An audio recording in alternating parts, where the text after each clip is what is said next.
Hi, and welcome back to College Clarity. Today we were going to talk about the secret to writing a perfect common application essay. Every year the internet is awash in people trying to give advice on the college application essay. There are students from the previous application cycle or maybe 2 years ago who say, "Hey, I got into Harvard. Let me tell you how to do it. Here's the secret." And students often find their peers or their near peers compelling. They're like, "Oh, that kid got into this college and I really want to get in there, so let me listen to this person's advice." The reality is, though, there is no secret. You just put that out there up front. There is no secret. And these students really don't know why they got into these colleges. Colleges aren't in the habit of telling students what it was about their application that made them get in and another very similar student not get in. It could have been their GPA, it could have been a particular extracurricular, it might have been their essay. In reality, it was probably a combination of all of these things. But just because a student got in doesn't necessarily mean that they have the secret to getting into one of these good schools. All that said, the advice that I'm about to give, I want to preface by saying there are absolutely exceptions to the tips I'm about to give, right? But these tips are going to be useful in general for navigating the personal statement and separate out your essay from sort of bland, maybe cliche essays that other people might be writing. As always, whether or not your story is an exception to the rules that I'm about to lay out or the tips I'm about to lay out for you really depends on your own circumstances and how you are telling your story. That's why, getting advice from an experienced college essay specialist can be beneficial sometimes. But if you're going to go through the process alone, then this video is here to help you. So, in general, here are some things to avoid. Number 1, excessive negativity. I'm going to start by saying, kind of glibly, nobody likes a pity party, right? Making an admissions person feel bad for you by telling a sob story or trauma dumping on them is not going to guilt your way into an acceptance letter. At best, you might tell the story in a compelling way, but at worst, you're just going to make that person concerned about whether or not you are going to be successful and thriving at their institution, right? You might come across like you struggle with particular hardships, or, in a worst case scenario, maybe you're a liability for the university that they might not want to take on. That part probably only happens in really extreme circumstances. I have whole conversations with students about whether or not to write about their mental health in essays or how to approach writing about mental health. And some of the tips further down will speak to that a little bit. But, worst case scenario, they see you as manipulating them or trying to manipulate them, which is going to leave a bad impression on the admissions reader. Colleges do, though, want to support students with mental health struggles. And these are not inherently a weakness, but it really depends on how we frame that conversation. There's a difference between I struggled, I learned some important things about how I function in the world, and I'm working on figuring out how to cope, and saying like, "Oh my God, this person got cancer, or my dog was run over by a car, and I'm getting all D's, my life is in ruins, like this is all just so hard," right? There's a big difference between those two stories, and so how we tell that is going to make all the difference. Second thing to avoid is overt bragging. We do want to sort of sell ourselves in these stories and sort of punch ourselves up a little bit, but in other cases, it's not necessarily something that we want to be doing. Some students have no problem with this at all. They're like, "I'm boring, I'm bland, I'm ordinary, there's nothing special about me." And that's what most students tend to say. When I start brainstorming topics with students, they're like, "I don't know, I'm pretty regular, or I'm pretty boring, there's nothing special, I'm pretty normal," right? And drawing out those sort of personal moments or those learning opportunities or those experiences students had, that's part of the challenge, right? Is coming up with those stories to tell in some cases. For a lot of other students, though, the challenge runs in the other direction. That they need to maybe tone down the language so that they don't sound like they have an inflated sense of their own self-worth. It's important to highlight our achievements or really sort of lay out what we've done and what we've learned in a way that's going to sound positive, but keep everything in perspective, right? If we come across as, God's gift to whatever or God's gift to whomever, be it athletics, physics, the arts, humanities, might make you sound like a hard person to work with and to live with. We should talk ourselves up, but only to a point. Number 3 thing to be careful of are problematic situations. And that word problematic, it's pretty broad, right? But basically be aware of any situations that might paint you in a negative light. This can include cheating or plagiarism, other forms of academic dishonesty. These days, AI use might fall under that umbrella, right? Colleges are figuring out how they're going to navigate the proliferation of generative AI. But it can also include, deceit, lying, or other manipulations in general. It's not bad to talk about these things per se, but how we talk about these situations, just like with the sort of sob story, how we talk about it is going to make all the difference in the world. We don't want to come across as a dishonest person or as someone who regularly cheats, or plagiarizes things or uses AI with reckless abandon to write their essays because, oh my God, who has time for that? But we want to again focus on that outcome. What did we learn from that experience? How have we grown? How have we changed? What's our perspective like now? Even if maybe we're not at some kind of resolution, we're maybe a work in progress, which most people are. And that's just where we would want to put our emphasis when we're dealing with these sorts of difficult situations. I've even had students who've asked about writing essays where they say someone invited me to cheat, or I saw someone cheat and didn't say anything. And in those situations, totally fine to write about them, but we really want to focus on the learning and the lesson that we took away from that experience. And hopefully it's one where, see something, say something. Hopefully. Number 4 thing to avoid are what I call, contrived stories or cliche stories, perhaps. These are some of the really common topics that students write about every year. Maybe, and I hate to sound callous or cold, but there are lots of kids out there who say, oh, my family member got cancer, and that made me want to be a doctor, or that made me want to be an oncologist, or made me want to go into cancer research, or something like that, right? And that's a very common story. I would personally try to find other stories to tell, and there's a few reasons for that, but I'm just going to leave it at I would find other stories to tell. Another really common story that's perhaps not quite so controversial would be the engineering student who had Legos when they were 6 years old, right? The Lego engineering essay is a really common, or Technics, or whatever the ones are that have the spokes and you can make things that turn and move. The other one is leadership in sports. And I think about this one from kind of a numerical perspective, right?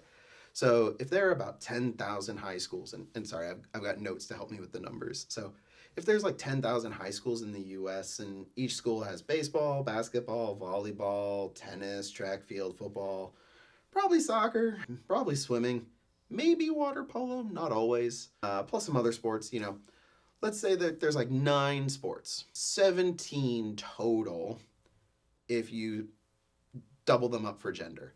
And I say 17 because there isn't women's American football, right? So let's just say 17 sports per school, 8 for women, 9 for men. That's 17 team captains at each school for a minimum of 170,000 team captains.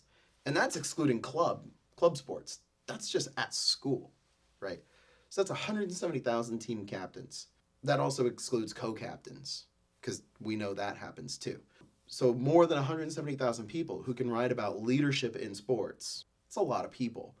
That's everyone who applies to UCLA, potentially, right?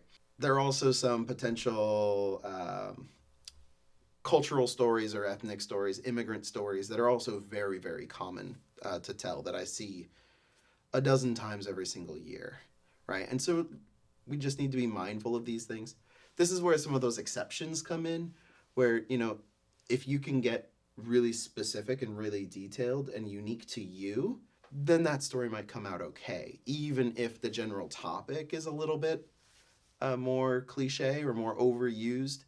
Those unique details and specifics might make the difference between cliche and unique, but it really depends on your situation and your circumstances. What else in here? The other thing I would say about that is for things like being a team captain on a sport, that's probably going to end up in your activity list as well. So they're already going to know that you're a team captain.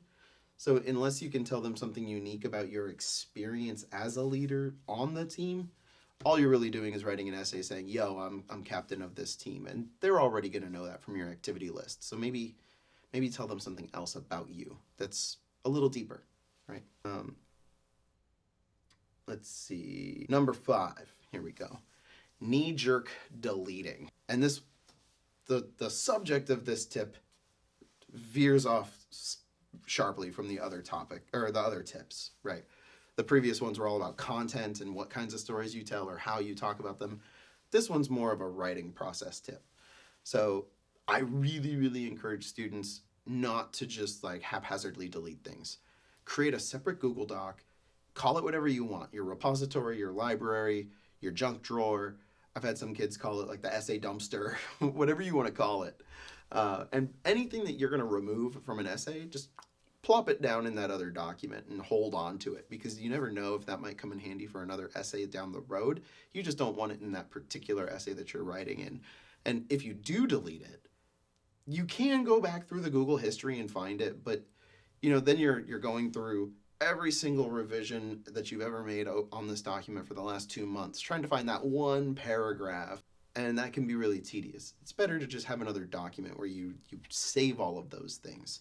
And the reality is, and the larger reason that I say don't knee-jerk delete, is that this process is uncomfortable, right? You probably haven't had to write about yourself meaningfully, most of you, since you were in elementary school. And so you're not really trained to write about yourself. And writing in general can be very kind of anxiety inducing for some students. You've probably had that moment where you hand a friend an essay, or you hand like a teacher an essay that you're working on, and as they flip the page, you have this desire to jump in and be like, oh, sorry, that part's not quite done, or I know that this paragraph's really bad and I'm trying to figure out how to fix it, right? To justify what's on the page. And that comes out of anxiety and discomfort. This process is even worse because you're writing about yourself. And so not only is it your writing, which for some people is already deeply personal, but now it's writing about you, which is even more personal.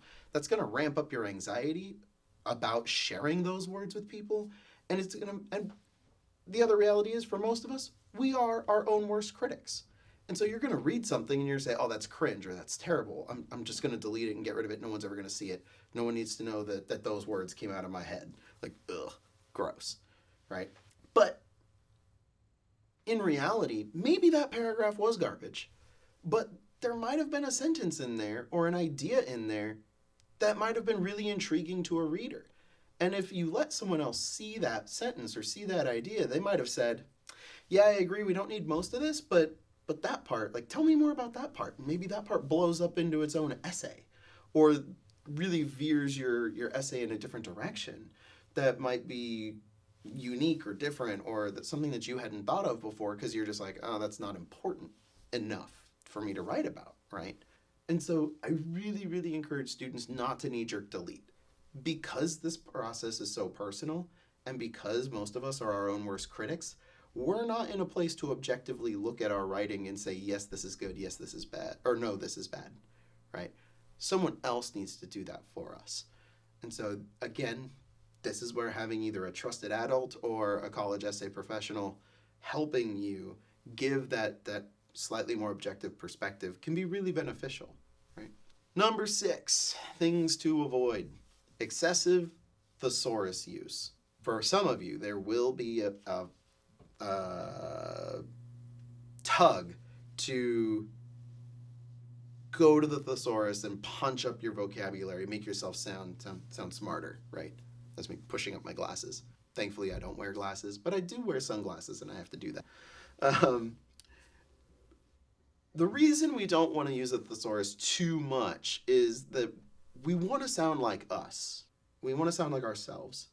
It should be like a polished, presentable, clean, like nice version of ourselves, right? The version of you that you would introduced to a prospective job interview person, like an employee, or the version of you that you would show to some adult that you're not really familiar with or that you're meeting for the first time. Think of like the parents of your significant other or something, right? You're going to try to be very buttoned up and neat. But you should still sound like you. And if you come across sounding like an essay on Hemingway, then you don't sound like anybody. You sound like some sort of academic robot, and it might as well have been written by AI. So we don't want it. We can use the thesaurus a little bit to maybe eliminate some repetition, but try to stick to words that you would use anyway. Don't try to make yourself sound fancy for the sake of sounding fancy. It's just gonna like crush the humanity out of your writing, and that's not the goal, right? Number 7, also related to writing, avoid careless errors. Okay? Your goal is to present a polished version of you. Check your spelling, check your punctuation, make sure your sentence has a subject and a predicate, a noun and a verb, right? Make sure that the sentences are complete, everything's got periods, punctuation looks nice, right? Leaving careless errors in your essay might make it look as if you do things carelessly. Leaving careless errors in your essay might make it seem like you do things carelessly. And that's not necessarily the version of us that we want to present. There might be good reasons, again, back with the exception, there might be good reasons for introducing errors on purpose, whether you're using dialogue in your essay and you want to present how people really talk, or maybe you're writing like a poem or doing something that's more non-traditional. Okay, fine. There's a good purpose for doing that. But for most people who are just telling a story and narrating, let's make sure that our grammar and spelling and punctuation are all on point, our capitalization's correct, etc. All right.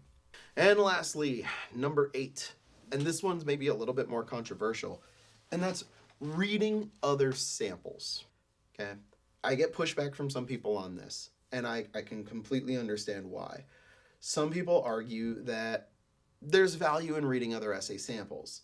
You know, the argument goes that if you want to learn to do something, anything that you've never done before, you're going to look and see how other people did it. You're going to look at people who were successful at it and say, what did they do? How do I do that? So that then I too am successful. And that totally makes sense from a learning perspective, a pedagogical perspective. I understand why you might say, go read other people's essays so that you can see what they did, so that you can do that too, or you can be successful also. The problem is, unlike civil engineering, art, coding, all these things, the college essay is about you, not other people. And in that way, it's unique and personal to each student. And if you go and read someone else's essay, you might say, oh, wow, that was beautiful. That was so great. I want to do that. But then you're not being you. You're being that person. You're being you pretending to be that person.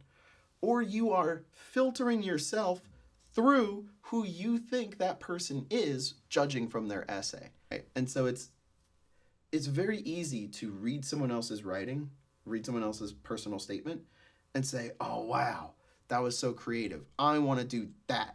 And then try to copy it or duplicate it. And then we're losing sight of the purpose of this essay, which is to introduce you to admissions, not to introduce who you think they want you to be, not to introduce you pretending to be someone else, but to introduce you. And so for that reason, I really recommend students not read other people's essays. I don't want you to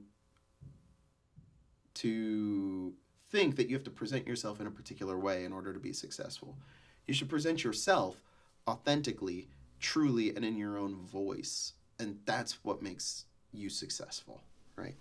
The other reason not to read things that other students have written is you might read some essay and you might say, oh my God, that was so perfect. I can't do that. Like, oh my God, I'm not getting into college because my writing is trash and this thing is amazing. And when you read a finished product like that, you don't see all the dozens of hours and weeks and probably months that went into brainstorming drafting, organizing and revising and editing and polishing and changing every word.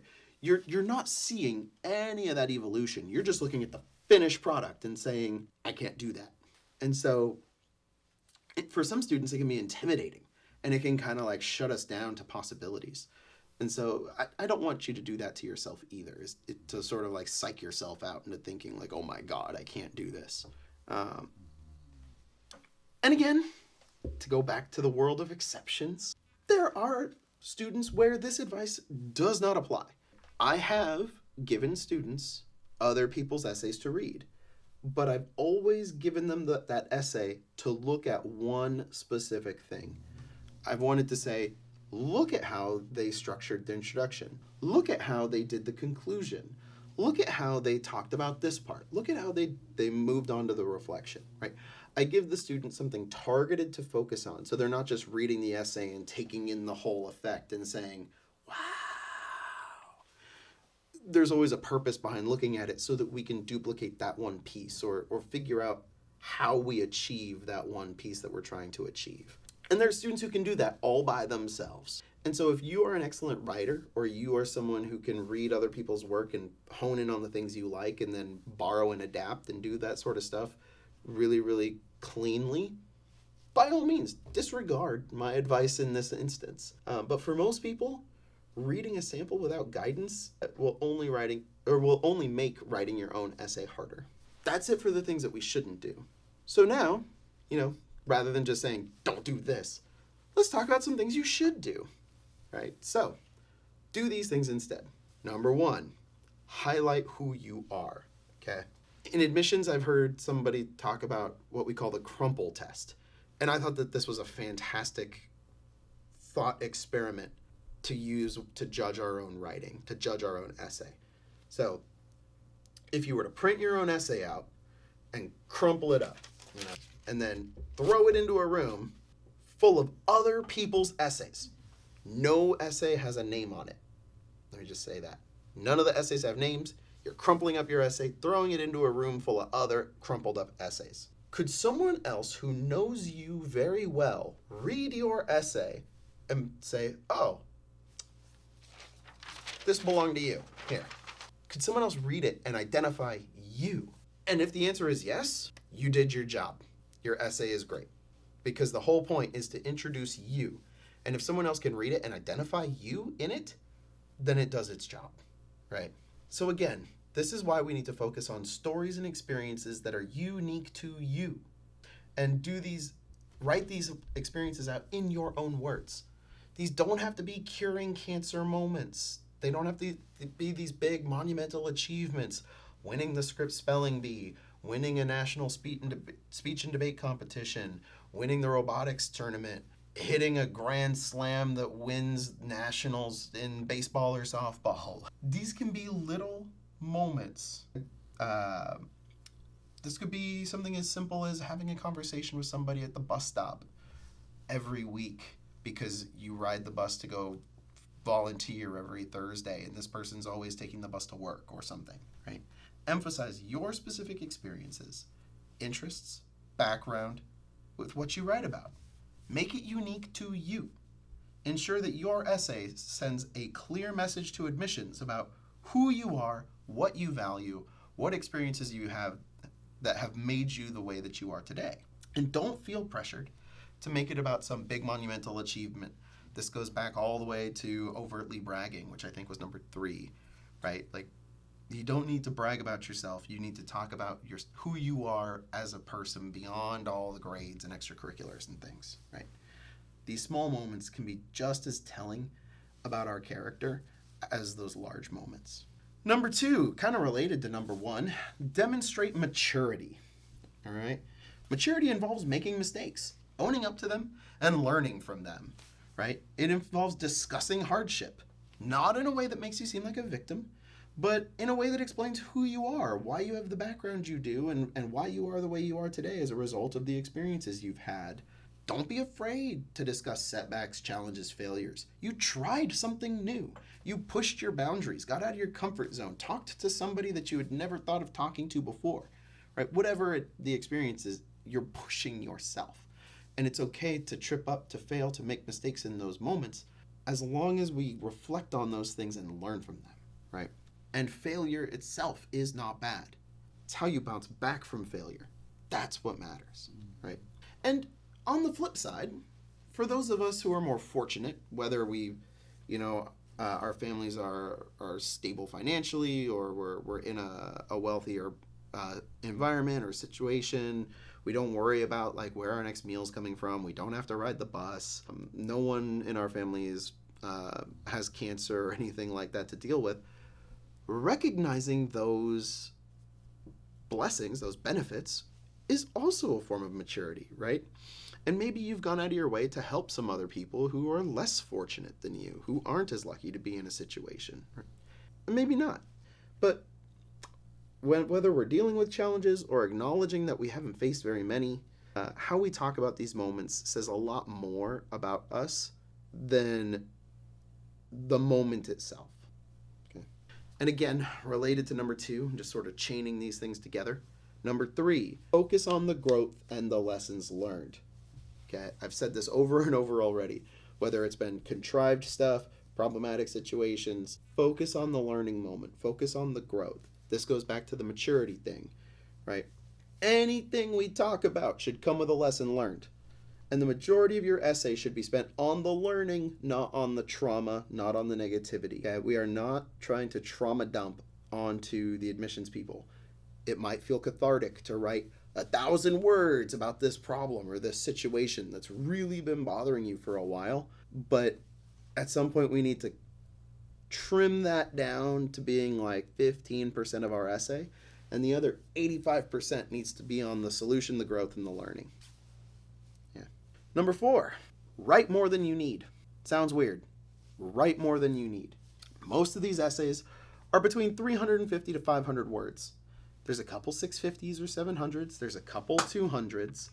Maybe a 100 or a 150, depending on the school. But most of them fall into that happy middle of like 350 to 500 words, somewhere in that ballpark. Right? 650 is the limit for the personal statement, for example. And it's not required that we hit that limit. I usually tell students that we want to end up somewhere between 80 to 100% of the limit. So if you're at like 500, and that's fine. That's fine. If you're shorter than that, there might be a problem. But if you're anywhere between 530 and 650, you're good. And you don't need to fluff out to the full 650. And so now you might be thinking, well, but Nick, if you said that I can write as few as 530, why would I write more than 650? And there's a couple of reasons. One, if we don't have enough to say, if we can't write a lot, maybe that says something about the importance of that experience to us, or how significant that experience really was to who we are as a person. Maybe it's not important enough to be writing our personal statement about. And so you should think about something where you have more to say or more to reflect on. It's number 1. Number 2 is that not every word that you write is going to be great. And that's fine. Like, I write a lot of blog posts, and honestly, not all of them are great. And so I try to be a little bit more selective about what I choose to publish, but I'd probably say half of it is so-so. And then maybe if I polish it, more of it becomes usable. But the point is that every word you write isn't going to be great. And so it's really important that you write more than the limit so that you have the power to pick and choose which parts of the essay make it into the final draft.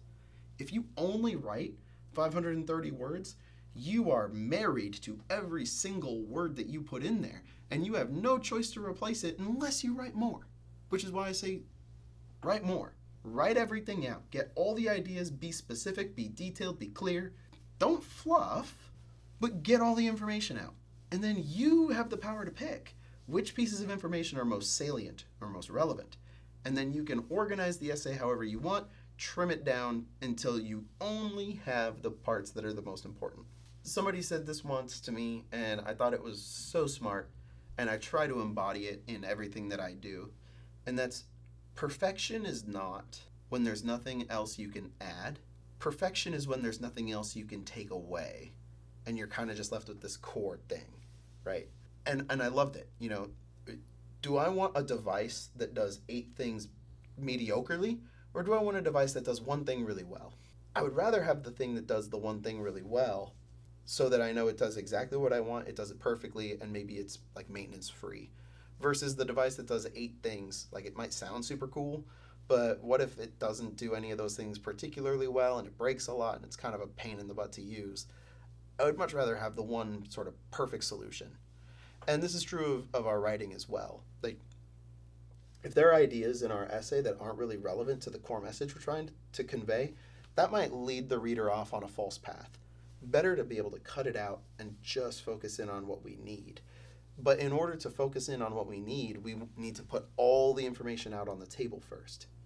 And then we can pick up just the important pieces. So don't try to censor yourself at first. Don't try to limit yourself or narrow the focus too quickly. Get all that information out so that you have options and you have room to wiggle and play and manipulate the story that you're telling and put the relevant pieces of information in. Yeah, and I have a whole nother article, a whole nother video on writing the essay that maybe you can see here in this space if I remember to put it there, or if maybe you can find the link in the description below. So in that article, though, pay special attention to step 2, which is getting all your ideas on the table. And then you get to decide which parts are most important. Last thing to do, number 5, and I left the best for last, proofread. I know, it sounds so glamorous, right? For most students, writing an essay is kind of a last-minute affair. Teacher says this is due Friday. Thursday, you sit down to write it. Or if they say, oh, I want a rough draft on Wednesday and then final draft on Friday, that rough draft's getting written on Tuesday, that final draft's being edited Thursday night. I get it. I did that too. I was a student once. And it took getting to a point in my education where I literally couldn't write the essay the day before because it was 30 to 50 pages that forced me to start writing earlier. But for most things, even through college, night before it was due, I was sitting down with all my sources and documents and books, and I was writing that essay, right? So I get it. But these personal statements are not those sorts of essays. My students go through at least 2 to 4 different drafts that have more and more information in them and have different pieces added. And then we'll go through probably, I don't even know, like 8 to 12 revision before they have something that's polished and done, right? Writing these essays is a process, and the personal statement is usually students' first exposure to what a real writing process might look like. So again, if you can have a trusted adult or a college essay specialist to help you with that process and navigate that and be your guide, that is super beneficial. Okay. There's one other way that I want to point out that you can sort of trim your essay down, especially if you follow my advice and you write more than you need. Look for adverbs. If you have adverbs, odds are you're using weak verbs. You're saying was special, which special is an adjective, but regardless, you can say specially something, specially made. Instead of saying specially made, here we go, you can say like selected, curated, custom, right? These are all better words to use instead of saying like specially made. And so find your adverbs, trim those out, use a more interesting verb that contains the meaning of the adverb in it. Another thing to do is to trim out adjectives. If you have more than one adjective, you're probably using too many. And so get rid of those adjectives. They're not always necessarily helpful. You think they're important, but in the grand scheme of understanding the story, they're not that important. And if you can do these things, you're going to remove 2 to 4 words per sentence over the course of an essay that's 20 sentences, right? We're moving 80 to 160 words, right? And that's a lot that you're cutting out. So that can be really, really helpful. Comb through your essay. Make sure every single sentence is purposeful. And then again, spelling, capitalization, punctuation, check all of that stuff too. So, to wrap up, try to avoid extremes. Avoid the super negative, avoid the overtly bragging. You're not perfect, but you're also not a train wreck. You're somewhere in between, right? Focus on the learning, focus on the growth. And not every essay is going to be these sort of monumental moments. Some of them come all the way down to I was the first person to sort of put myself out there when a new kid joined our class or joined our team. And now that person's my best friend and I've learned XYZ from this relationship or from putting myself out there, right? It's okay to have struggled. It's okay to have failed. Just focus on the learning. Focus on what you got out of that experience, even in failure. And then lastly, proofread, make sure our grammar's on point, make sure you still sound like yourself. Remember, the whole point of this essay is to introduce you to admissions. So be you, not who you think colleges want you to be or who you think you need to be to get into college. Be you. And remember, you're still a teenager. It's okay to write like one. So, if that video helped you, then please help me by liking, sharing, and subscribing or following on whatever social media platform you prefer. Doing so really helps allow me to do what I like to do, which is help students and families manage the college application process. And if you're looking for more targeted support yourself, there's a link in the description that'll allow you to book a consultation with me, and we'll see how I can help. It's free. Anyway, thanks again for watching.